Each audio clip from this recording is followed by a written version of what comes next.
Welcome to our YouTube channel Educational Study. Today we discuss about the formative evaluation and summative evaluation. ठीक है, in last session we discuss about the summative evaluation. So today we discuss about differentiate between formative and summative. Okay, सबसे पहले है हमारा formative. जो formative होता है वो क्या होता है?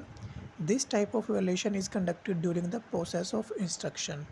ठीक है, ये क्या होता है? ये हमारी इंस्ट्रक्शन के प्रोसेस के साथ साथ हमें क्या होता है बताता रहता है। जैसे कि मान लो हम कोई टीचर हमें पढ़ा रहे हैं, ठीक है, अब पढ़ाते पढ़ाते बीच में क्वेश्चनिंग पुट कर लेता है ना, कि भाई ये बताओ कि ये क्या होता है।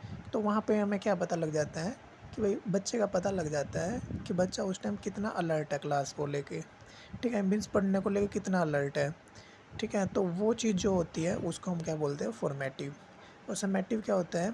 समेटिव ये होता है कि भाई जब हमारी ये क्या होता है conducted during of the academic type, जब हमारा पूरा सेशन कंप्लीट हो जाता है तो उसके बाद क्या लिया जाता है? एग्ज़ाम लिया जाता है, तो उसको हम बोलते हैं समेटिव। जो मेन पर्पज़ होता है फॉर्मेटिव का, ठीक है, वो क्या होता है? कंटिन्यूस फीडबैक देना, क्योंकि जैसे जैसे टीचर साथ साथ क्वेश्चन पुट करेगा तो हमें वो क्वेश्चन वहाँ पे क्या करना पड़ेगा? बताना पड़ेगा। तो वो क्या होती है? हमारी कंटिन्यूस फीडबैक चलती है, ठीक है। और ये हमारा क्या होता है? समेटिव।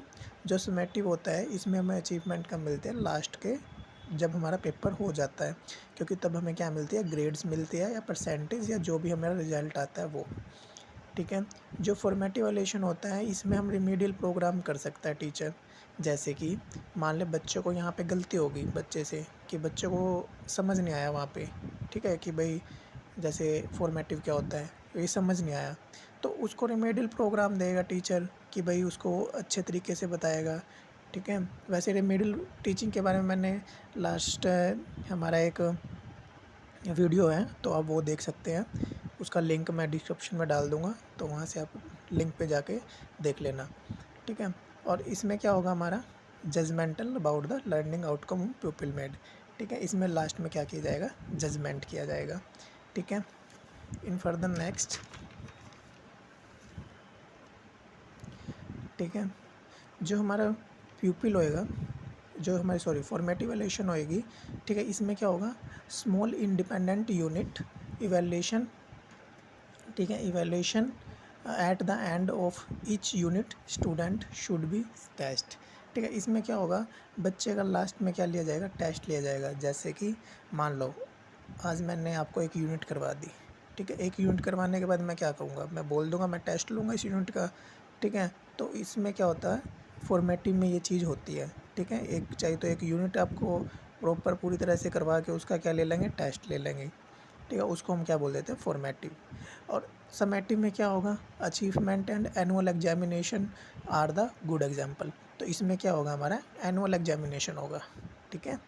जैसे मैं बोल सकता हूँ कि भाई मान लो कॉलेज टाइम में क्या होता है? ऐसा ये यूनिट टेस्ट होते हैं कि भाई पहले एक मिड सेमेस्टर टेस्ट एक होगा, फिर सेकंड होगा। तो उसमें क्या कर सकता है बच्चा? अपनी स्किल्स को इम्प्रूव कर सकता है कि भाई मेरे इतने कम नंबर है तो मैं इसको अच्छे से और पढूँ, ठीक है। लेकिन समेटिव में तो नहीं पढ़ सकता ना, समेटिव में तो उसको एनुअली एग्जामिनेशन देने पड़ेंगे, तो वो तो नहीं कर सकता ना उस टाइम पे। जो फॉर्मेटिव इवैल्यूएशन होता है, fifth point, it is useful for the improvement and curriculum teaching and learning. तो इसमें हम क्या कर सकते हैं? टीचिंग लर्निंग या फिर किसी सब्जेक्ट मैटर को लेके उसको हम क्या कर सकते हैं? इम्प्रूव कर सकते हैं, ठीक है। और जो समेटिव होता है इसमें हम इम्प्रूव नहीं कर सकते, क्योंकि इसमें हमें क्या देना होता है? फाइनल एग्ज़ाम्स देने होते हैं, और वहीं पे इंस्ट्रक्शनल क्या करता है? हमारी जो भी हमने पढ़ा है उसके बेस पे हमें क्या करते हैं?